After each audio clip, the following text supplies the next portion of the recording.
आयुषी नेगी और आप देख रहे हैं केंद्र बिंदु।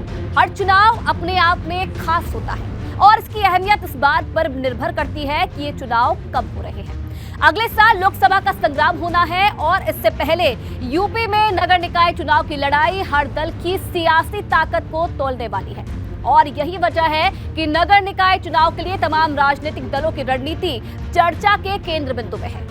आज मैं आपको हर उस दांव पेच के बारे में बताऊंगी जिसकी वजह से अगले कुछ दिनों में यूपी का सियासी पारा चढ़ने वाला है। तो बने रहिए मेरे साथ और देखते रहिए केंद्र बिंदु।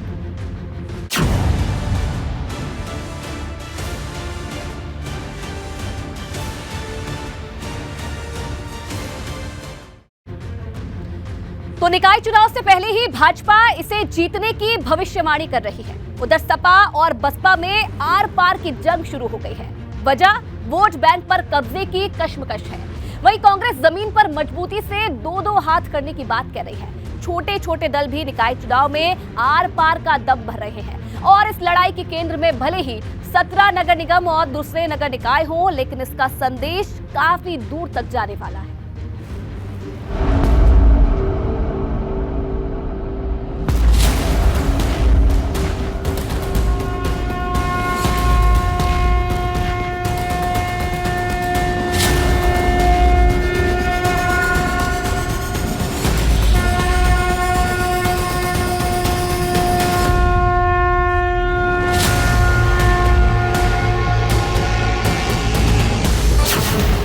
शहरों की जंग का बिगुल बज उठा।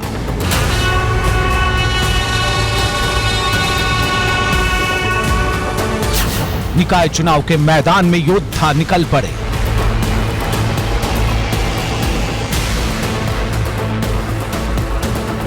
तैयार होने लगा चक्रव्यूह, बिछने लगी बिसात।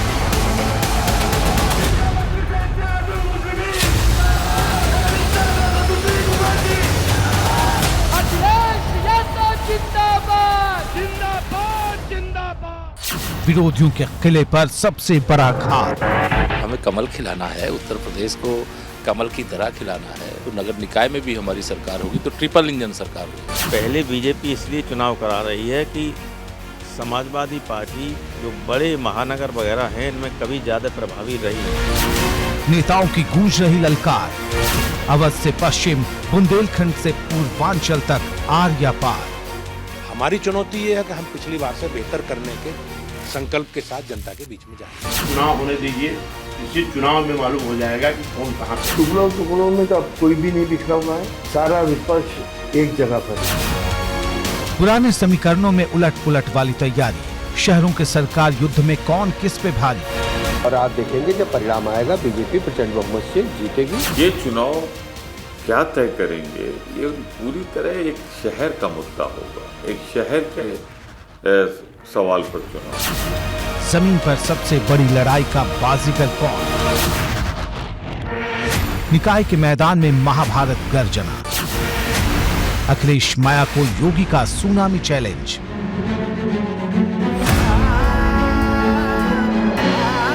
केंद्र बिंदु। तो राजनीति के मैदान में हर दिन दंगल होता है, लेकिन चुनाव के मौसम में ये भिड़ंत अंतिम नतीजे पर पहुंचने की तरफ बढ़ जाती है।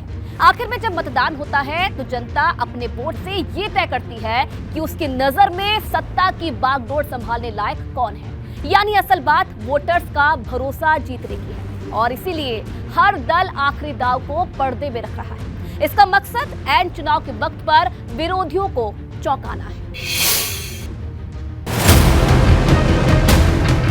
यूपी की सियासी फिजा में इस वक्त नगर निकाय चुनाव का शोर हर तरफ सुनाई दे रहा है। नए चक्रव्यूह तैयार करने की रेस चल रही है। 17 नगर निगम, 200 नगर पालिका परिषद और 545 नगर पंचायतों के लिए चुनाव होना है और इन तमाम निकायों पर विजय का परचम लहराने के लिए राजनीतिक दलों की तरफ से दावों की महागर्जना सुनाई दे रही है।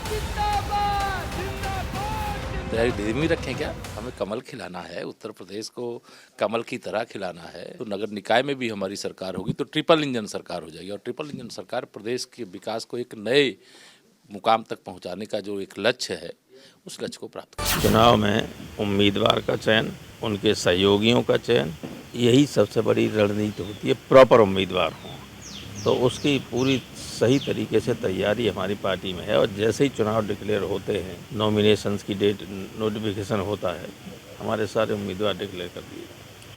नगर निकाय चुनाव की आहट ने सियासी दलों की सरगर्मियों को कई गुना बढ़ा दिया है। रणनीति के तर्कस से अब तमाम तरह के तीर निकाले जा रहे हैं।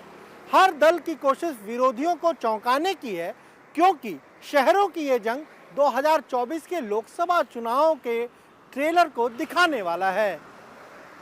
जनता का झुकाव जिस दल की तरफ ज्यादा होगा, उसकी दावेदारी उतनी ही मजबूत होगी और इसीलिए हर सियासी खेमे के रणनीतिकार इस सियासी बिसात पर अब सियासी दांव खेलने में जुट गए हैं। प्रत्येक चुनाव का कुछ न कुछ इम्पैक्ट भी अगले चुनाव पर होता है, लेकिन इसके बाद भी जो पार्लियामेंट के चुनाव है उनका विषय ही अलग है, वो अलग मुद्दों पर लड़े जाते हैं। और मैं ऐसा मान करके चलता हूँ कि हमको ये जो स्थानीय निकाय के चुनाव के अंदर भी बहुत अच्छी सफलता मिलेगी, पहले से बेहतर सफलता मिलेगी। देखिए, विधानसभा के चुनाव हों 2 बार के, हमारे लोकसभा के चुनाव हों 2 बार के, चारों चुनाव में हमें उत्तर प्रदेश की जनता ने आशीर्वाद दिया है। और हम लोग अब भी भरोसा रखते हैं कि निकाय चुनाव में भी उत्तर प्रदेश की जनता हमें आशीर्वाद देगी। और रहा लोकसभा का चुनाव, तो लोकसभा के चुनाव में भी हम बड़ी कामयाबी के साथ आगे बढ़ेंगे। जिसकी रणनीति जितनी ज्यादा मारक होगी, चुनावी मैदान में उसकी ही धमक दिखेगी। यही वजह है कि यूपी में लोकसभा की 80 में से 80 सीटें जीतने की महायोजना पर काम कर रही भाजपा निकाय चुनाव को किसी भी स्तर पर हल्के में लेने को तैयार नहीं। पार्टी का दावा है कि उसका विजय रथ शहरों की रणभूमि में भी सरपट भागेगा। स्थानीय निकाय चुनाव की पार्टी पूरी तरह से तैयार है और आप देखेंगे जब परिणाम आएगा, बीजेपी प्रचंड बहुमत से जीतेगी और आदरणीय प्रधानमंत्री नरेंद्र मोदी जी के नेतृत्व में बीजेपी के जन समर्थन लगातार बढ़ रहा है। 2024 में तो हम जीते ही ये जीतेंगे। आप देखिएगा 2014 वाला परिणाम पुनः दोहराएंगे। राजनीति को धार देने के लिए भाजपा अपने स्थापना दिवस 6 अप्रैल से बाबा साहब भीमराव अंबेडकर की जयंती 14 अप्रैल तक बड़ा अभियान चलाने जा रही है, जिसके केंद्र में ओबीसी और दलित वोटरों का भरोसा जीतना है। भाजपा रणनीति का महातूफान पेश करने वाली है। 7 से 9 अप्रैल के बीच पार्टी सभी नगर निगमों में अपने दिग्गजों को उतारेगी। केंद्र और राज्य सरकार के मंत्रियों का भी जमघट रहेगा। खुद केंद्रीय गृह मंत्री अमित शाह भी मैदान में उतरेंगे। इससे साफ समझा जा सकता है कि बीजेपी निकाय चुनाव को कितनी शिद्दत के साथ लड़ने जा रही है। अपनी पार्टी के लिए जन समर्थन मांगना, लोगों से अपील करना उन्हें अधिकार है, बाकी जनता को निर्णय करना है। हमारी चुनौती ये है कि हम पिछली बार से बेहतर करने के संकल्प के साथ जनता के बीच में जाएंगे।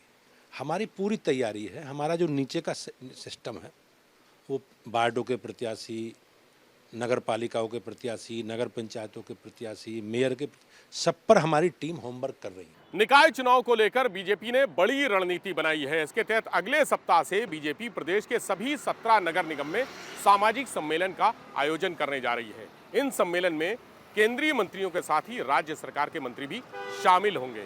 हर नगर निगम में 4-4 सामाजिक सम्मेलन आयोजित कराए जाएंगे, यानी 17 नगर निगम में कुल 68 सामाजिक सम्मेलन होंगे। इन सम्मेलन में केंद्रीय मंत्री अमित शाह के साथ ही भूपेंद्र यादव, बीएल वर्मा, एसपी सिंह बघेल समेत उत्तर प्रदेश के दोनों डिप्टी सीएम, कैबिनेट मंत्री, राज्य मंत्री स्वतंत्र प्रभार और राज्य मंत्री भी शामिल होंगे।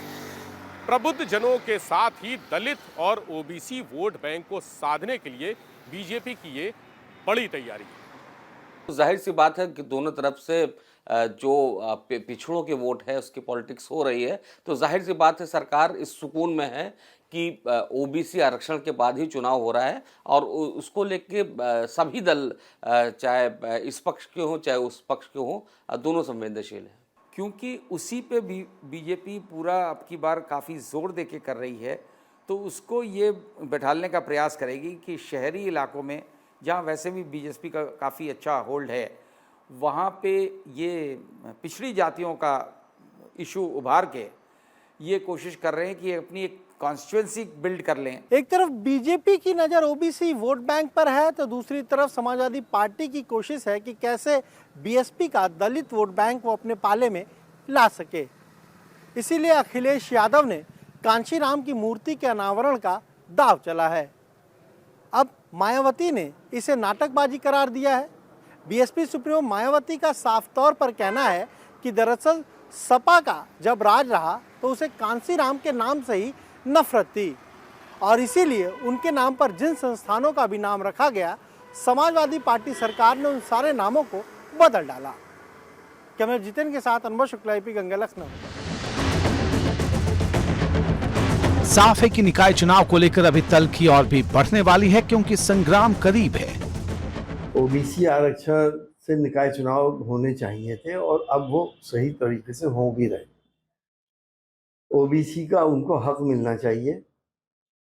ओबीसी और आरक्षण के खिलाफ भाजपा हमेशा रही है। इसका इस चुनाव पे भी असर पड़ेगा और निकाय चुनाव पे भी असर पड़ेगा। सपा की तरफ से मिल रही चुनौती ने बसपा को सावधान कर दिया है। लखनऊ में पार्टी दफ्तर पर मायावती ने बड़ी बैठक बुलाई। इनमें सभी जिलों के कोऑर्डिनेटर मौजूद थे। इस बैठक में निकाय चुनाव की रणनीति तय की गई। स्थल पर जाकर के वहाँ पे बनाएंगे। 3 मंडल के लोग जो लखनऊ अयोध्या है, ये लोग यहाँ लखनऊ आकर बनाएंगे। बाकी अन्य सभी मंडलों पे जो हमारी सीटें हैं, उन सीटों के स्तर पे हम बाबा साहब की जयंती बनाएंगे। आप इससे अंदाज़ा लगा सकते हैं कि बहुजन समाज पार्टी इस चुनाव को बहुत ही गंभीरता से लड़ने जा रही है और बेहतर रिजल्ट देने जा रही है। देखिए, पहले तो नगर पंचायत, नगर पालिका, मेयर, वार्ड, पार्षद का चुनाव जो होने जा रहा है, ये चुनाव होने दीजिए।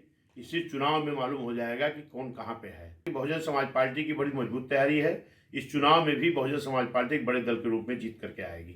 इसके बाद जो लोकसभा का चुनाव होगा तो लोकसभा में भी बड़े दल के रूप में बीएसपी आएगी, क्योंकि बहुजन समाज पार्टी का हर वर्कर पूरी तरह उत्साहित है। सपा और बसपा में चल रही आर पार की वैचारिक जंग पर भाजपा को चुटकी लेने का मौका मिल गया है। जब दो विरोधी दल आपस में ही टकरा रहे हों तो ये मौका भाजपा के लिए बेहद मुफीद है। समाजवादी पार्टी का चरित्र जग जाहिर है। लोग भूले नहीं जो मायावती जी के साथ घटनाएं हुई हैं। किस प्रकार से समाजवादी पार्टी के लोगों ने प्रमोशन में आरक्षण का बिल फाड़ा था, संसद में आपको जानकारी है। तो ये चुनावी प्रेम है और चुनावी प्रेम को समाज के सब वर्गों के लोग, सब लोग जानते हैं और समाजवादी पार्टी के चरित्र को भी जानते हैं। निकाय चुनाव को लेकर सियासी महाभारत का बनता माहौल ये बताने को काफी है कि इस बार चक्रव्यूह के हर दरवाजे पर भीषण जंग होगी।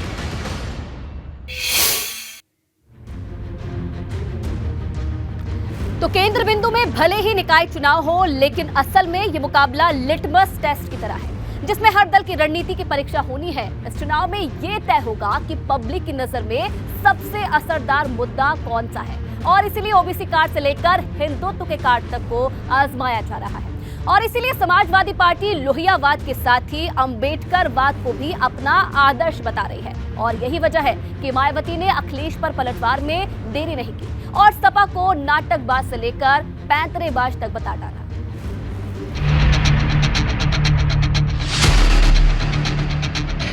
निकाय चुनाव की धुरी पर हो रहे चुनावी संग्राम में इस वक्त सपा और बसपा ने एक दूसरे के खिलाफ तलवारें निकाल रखी हैं। वजह है वोट बैंक, जहां सपा की कोशिश बसपा के दलित वोट बैंक को अपनी तरफ खींच लेने की है, तो बसपा ने भी ऐलान कर दिया है कि पैंतरेबाजी नहीं चलेगी। दरअसल पहले कोलकाता में हुई राष्ट्रीय कार्यकारिणी की बैठक में सपा ने डॉक्टर राम मनोहर लोहिया के साथ ही बाबा साहब डॉक्टर भीमराव अंबेडकर के विचारों को मान्यता देने के लिए अपने संविधान में बदलाव किया। इसके बाद पार्टी ने अपने संगठन बाबा साहब वाहिनी को फ्रंटल संगठन घोषित कर तमाम अंबेडकरवादी नेताओं को सपा के झंडे तले एकजुट करने की कोशिशें भी शुरू कर दी और अब नजर कांशीराम की सियासी विरासत पर है। समाजवादी पार्टी ने रायबरेली के डलमऊ में कांशीराम की मूर्ति लगाने का फैसला किया तो इस बार बसपा प्रमुख मायावती भड़क उठी। समाजवादी पार्टी और बहुजन समाज पार्टी के बीच तकरार सियासत में नए अध्याय का सबब बन रही है। निकाय चुनाव की आहट के बीच जुबानी जंग की तल्खी भी बढ़ती जा रही है।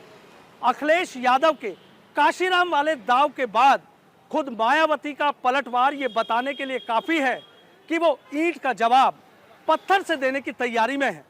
भविष्य की संभावनाओं की इस जंग में इतिहास के पन्ने भी खूब पलटे जा रहे हैं।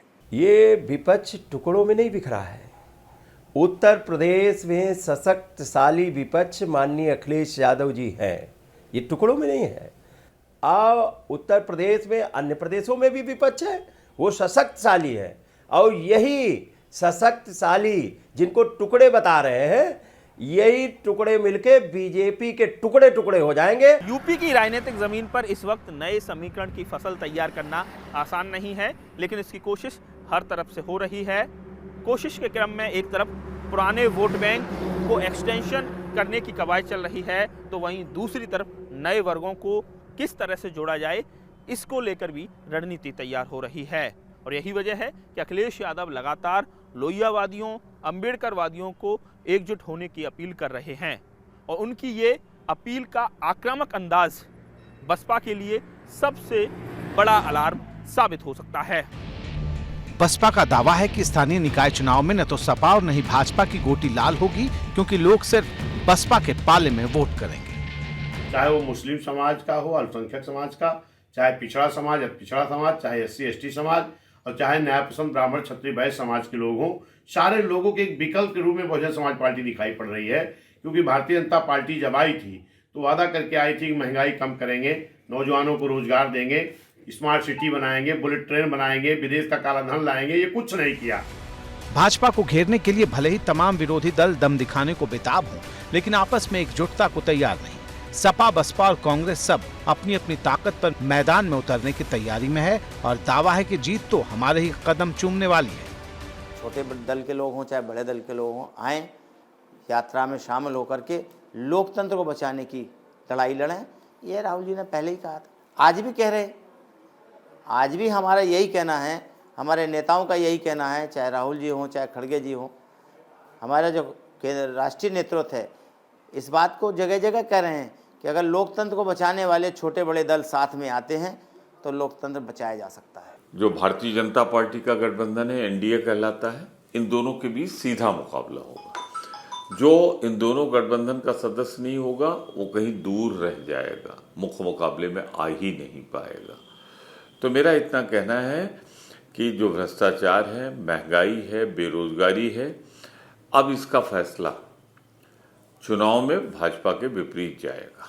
सियासतदान अपने सारे दांव एक बार में नहीं चलते हैं, वे किश्तों में ट्रेलर दिखाते हैं, और उनकी कोशिश होती है कि अंतिम रणनीति को पर्दे में रखा जाए। और यही वजह है कि नगरीय निकाय चुनावों के मद्देनज़र सभी सियासी दलों ने अपने अंतिम दांव को सीक्रेट रखा है, और चुनाव के ठीक पहले इसे सामने लाने की तैयारी है। अभी समय बाकी है बहुत। अभी से मान लेना कि विपक्ष एक नहीं होगा, वो मेरा ख्याल इतना उचित नहीं होगा अभी से सोच लेना। बीजेपी ज़रूर ये पूरा प्रयास करेगी कि किसी भी तरीके से विपक्ष एक ना हो। विपक्ष की एकता, अगर विपक्ष ने देखा है जिस तरह राहुल गांधी के खिलाफ कार्रवाई हुई है, तो विपक्ष को ये लगने लगा है कि अब एकजुटता ज़रूरी है। तो मुझे लगता है वो जो रवैया था उन पार्टीज़ का जो नहीं आ रही थी पास, मुझे लगता है ये जो लीडरशिप को लेकर बिखराव है, ये जब तक सेटल नहीं होता, जिसकी उम्मीद अभी भी बहुत कम दिखती है। और मैं तो कहूँगा पिछले कई दशकों से ये मुद्दा बना हुआ है विपक्षी दलों में, जिसकी वजह से कोई एक दो पार्टी का सिस्टम हमारे देश में नहीं बन पाया। तो अगर ऐसा कुछ नहीं होता है कि विपक्षी दल एकजुट होकर एक मोर्चा या फ्रंट बनाते हैं, तो उनके लिए भारतीय जनता पार्टी को एक यूनाइटेड फाइट दे पाना थोड़ा मुश्किल होगा। उत्तर प्रदेश की बात करें, चूँकि आप निकाय चुनाव की बात कर रहे हैं, तो यहाँ पे जो सबसे प्रमुख दल है वो आज की डेट में समाजवादी पार्टी है विपक्ष में, और उसी का मुकाबला भारतीय जनता पार्टी से होगा। समाजवादी पार्टी प्रयोग करके देख चुकी है, वो कांग्रेस के संग भी चुनाव लड़के देख चुकी है, और बसपा के साथ भी चुनाव लड़के देख चुकी है। और आज की स्थिति में कम से कम बसपा और सपा तो साथ आने वाले भी नहीं हैं। तो ऐसी स्थिति में मुख्य लड़ाई जो रहेगी वो समाजवादी पार्टी के साथ बीजेपी की रहेगी। अब सबकी निगाहें इस बात पर टिकी हैं कि आखिरी वक्त में निकाय चुनाव के बिसात पर कौन से दांव चले जाते हैं। यूपी में नगर निकाय के ये चुनाव कई मायनों में ऐतिहासिक साबित होने वाले हैं। ओबीसी आरक्षण की जिस नई व्यवस्था के साथ ये चुनाव हो रहे हैं, उसके आधार पर चुनावी चक्रव्यूह को बुना जा रहा है। इसलिए जाति जनगणना से लेकर ओबीसी वोट बैंक पर असर डालने वाले मुद्दों का जोर दिख रहा है। भाजपा ने अखिलेश यादव की दावों के काट के लिए अपने ओबीसी नेताओं को मैदान में मजबूती से उतारा है। निश्चित रूप से बन चुका है, और हम सभी वर्ग, सभी समुदाय, सभी धर्म के लोगों को साथ लेकर के चलने वाले हैं। अगर हम बात करें तो संगठन में, पार्टी में हमने काम किया है और मैं भी ओबीसी से आता हूं। पार्टी ने हमें चुनाव नहीं लड़ाया, संगठन में काम किया है। तो पहले वो दर्जा राज्य मंत्री बनाया, फिर एमएलसी बनाया, फिर मंत्री बनाया। ऐसे सभी तमाम ओबीसी के, अनुसूचित समाज के सभी वर्ग, सभी धर्मों का समायोजन हमारी सरकार में है और मैं कह सकता हूं कि सब लोगों को साथ लेकर के हम लोग चलने वाले हैं। नई लड़ाई सामने है, ऐसे में सबको इंतजार नए सियासी दांवपेच का है, जिसके लिए चुनाव से ठीक पहले का आखिरी दौर बेहद खास होने वाला है। तो यूपी के सियासी इतिहास में चुनावी लड़ाई के कई अध्याय दर्ज हैं, लेकिन इस बार मामला अलग है। ओबीसी आरक्षण के मुद्दे पर जैसी तकरार सामने आई, उसके बाद निकाय चुनाव की अहमियत और बढ़ गई है और इसीलिए नतीजे का ऊंट किस करवट बैठता है, इसकी बड़ी सियासी समीक्षा होने वाली है। हर सियासी विश्लेषक के लिए ये चुनाव केंद्र बिंदु में है। चुनावी मैदान में इस वक्त ओबीसी वोट बैंक को केंद्र बिंदु में रखकर सबसे मजबूत दांव चला जा रहा है। आबादी में आधी से भी ज्यादा हिस्सेदारी रखने वाले ओबीसी वोटरों के इर्द गिर्द समाजवादी पार्टी ने पूरी ताकत भिड़ा दी है। देखिए, ओबीसी का मुद्दा तो ऑलरेडी है ही बड़ा।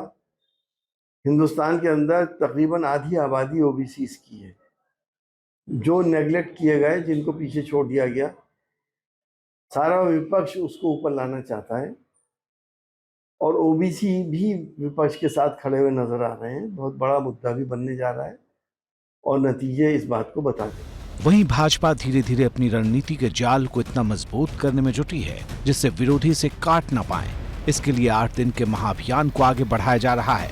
तूफानी स्तर पर इसकी तैयारियां हो रही हैं। 6 से 14 अप्रैल तक के अभियान के लिए भाजपा की कोशिश हर दरवाजे दस्तक देने की है। 17 नगर निगमों वाले शहरों पर सबसे ज्यादा फोकस है।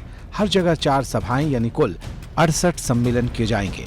इसके जरिए वोटरों के खास तबके का भरोसा जीतने का आखिरी दांव चला जाना है। हमारे यहाँ एक संगठन की व्यवस्था और व्यवस्था के आधार पर निर्णय करने की प्रक्रिया है, उसी का पालन करते हुए हम लोग आगे बढ़ेंगे और बहुत जल्दी समय रहते हुए हम वार्डों के भी, चेयरमैनों के भी और मेयर के प्रत्याशी घोषित करें। बसपा करे, सपा करे, कांग्रेस करे और जो बाकी राजनीतिक दल हैं वह भी करें, लेकिन हम लोग उनकी तरफ ध्यान नहीं दे रहे हैं। हम तो जिनके वोटों से कमल खिलता है, हम लोग उनकी तरफ ध्यान रहे। जिन कार्यकर्ताओं के परिश्रम से कमल खिलता है, हम लोगों को ध्यान उनकी ओर है। यूपी के हर कोने से भाजपा विरोधियों को ये सीधा संदेश देने की तैयारी में है कि मुकाबले को मुश्किल बनाने की चाहे जितनी भी कोशिशें की जाए, मैदान में डटे रहकर जीतने का हुनर उससे बेहतर किसी और को नहीं मालूम। देखिए, सब लोग अपने अपने हिसाब से, वही जो बार बार मैं हमेशा कहता रहा हूँ कि वोट बैंक की राजनीति का हिसाब लगाते हैं। वो उसके अंदर विभिन्न वर्गों की बात करेंगे कि ये वर्ग यहाँ हुआ, ये वर्ग यहाँ हुआ, ओबीसी को उसी ढंग से बांट करने की कोशिश करेंगे। हमारी एक ही अप्रोच है, सबका साथ सबका विकास, और हम उसी अप्रोच के साथ चलते हैं। और हमने पिछले 9 साल में केंद्र सरकार में, 6 साल में प्रदेश सरकार में अपने व्यवहार से सिद्ध किया है कि हम केवल ये बात नहीं करते हैं, हम उस पर आचरण भी करते हैं। तो सबका साथ सबका विकास के माध्यम से ओबीसी हो या अन्य वर्ग भी हो, उसमें प्रत्येक तक हम पहुंचेंगे और अपनी सफलता सुनिश्चित करेंगे। अब सवाल है कि सपा इसके जवाब में कौन सी रणनीति बना रही। तो उसकी सबसे पहली कोशिश ओबीसी वोट बैंक को लुभाने के लिए जातीय जनगणना के मुद्दे को और भी धार देने की है। तो इसलिए पिछड़े अब इनके झांसे में नहीं आएंगे, क्योंकि आरक्षण खत्म कर रहे हैं। नौकरियों में ये तो आरक्षण घोटालों के नाम से पहचानी जाती बीजेपी। 69,000 शिक्षकों की भर्ती में आज तक मामला फंसा हुआ है। आप बांदा कृषि विश्वविद्यालय, कितने यूनिवर्सिटियों में घोटाले किए, कितने संस्थाओं में घोटाले किए, एक भी परीक्षा करा नहीं पाए। सब आरक्षण ही तो घोटाला कर रहे हैं। केंद्र की भी सरकार कर रही है, उत्तर प्रदेश की भी सरकार कर रही है। नगर निकाय चुनाव तो पहले भी हुए हैं, लेकिन इस बार की बात अलग है। अगर इस बार भाजपा फिर से जीतती है तो ये माना जाएगा कि चुनाव जीतने का रिकॉर्ड बनाने में वो तमाम विरोधियों से आगे निकल गई। और अगर सपा, बसपा या कांग्रेस ने मजबूत टक्कर दी तो फिर इसे करिश्माई रणनीति करार दिया जाएगा, क्योंकि बिखरे हुए विपक्षी वोटों का एक पार्टी के पाले में एकजुट हो जाना आम बात नहीं मानी जाएगी। देखिए, साफ नज़र आ रहा है 2014 से खासतौर पे आप देखिए तो ओबीसी राजनीति और बढ़ती गई, निखरती गई। हालांकि जातिवाद तो बुरी चीज़ है, लेकिन ये बढ़ती गई और जो छोटे छोटे पिकेट्स बन गए हैं जातियों के, खासतौर से उत्तर प्रदेश जैसे राज्यों में जहाँ एक एक वर्ग की राजनीति होने लगी, एक एक वर्ग के पॉलिटिकल पार्टीज भी बन गई हैं, उनको दूसरे दल महत्व देते देखते हैं तो जाहिर सी बात है सभी दल चाहते हैं कि पिछले उनके संग रहें। निकाय चुनाव के मैदान में ओबीसी आरक्षण को लेकर जैसी खींचतान हुई उसे सबने देखा। अब बारी इन दावों पर जनता की मुहर की है, क्योंकि ये चुनाव ओबीसी आरक्षण के साथ हो रहे हैं और इसको लेकर नई व्यवस्था पर खुद सुप्रीम कोर्ट की मुहर है। हमने ये कहा था कि बिना आरक्षण के, ओबीसी आरक्षण के हम चुनाव नहीं कराना चाहते हैं।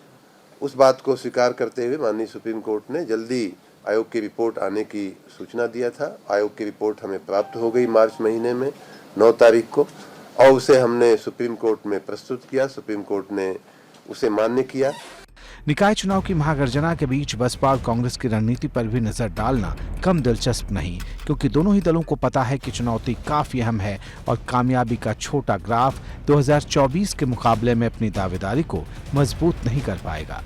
बहुजन समाज पार्टी अकेले अपने दम पर 2007 में इस देश के बड़े प्रदेश उत्तर प्रदेश में पूर्ण बहुमत की सरकार 2007 में बना चुकी है, और तब भारतीय जनता पार्टी की हैसियत 80-90% सीटों पर मात्र 2000, 4000, 6000 रहता था, चाहे वो 7 का चुनाव रहा हो, चाहे वो 12 का चुनाव रहा हो। और आज बहुजन समाज पार्टी इस चुनाव में भी कहीं भी 10,000, 15,000, 20,000, 50,000, 80,000, 90,000, लाख, 99,000 तक वोट मिले हैं। जहाँ पर इस तरीके के मुद्दे आते हैं, ओबीसी के साथ क्या ये खड़े रहते हैं?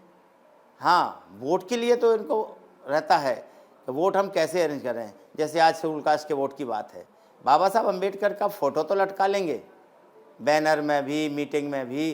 क्या बाबा साहब अम्बेडकर के अनुयायी, चाहे वो एससी के हों, चाहे ओबीसी के हों, चाहे एसटी के हों, उनके लिए क्या ये भारतीय जनता पार्टी की सरकार देश और प्रदेश में कुछ देती नजर आ रही है? पुरानी कहावत है कि हाथ कंगन को आरसी क्या, यानी जिसके बस में जो है उसके लिए उसे करना मुश्किल नहीं। इसी मापदंड के आधार पर इस बार हर पार्टी के दावों की चुनाव में अग्नि परीक्षा होनी है।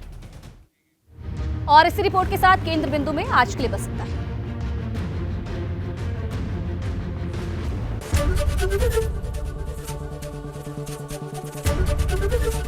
एबीपी गंगा, खबर आपकी, जुबान आपकी।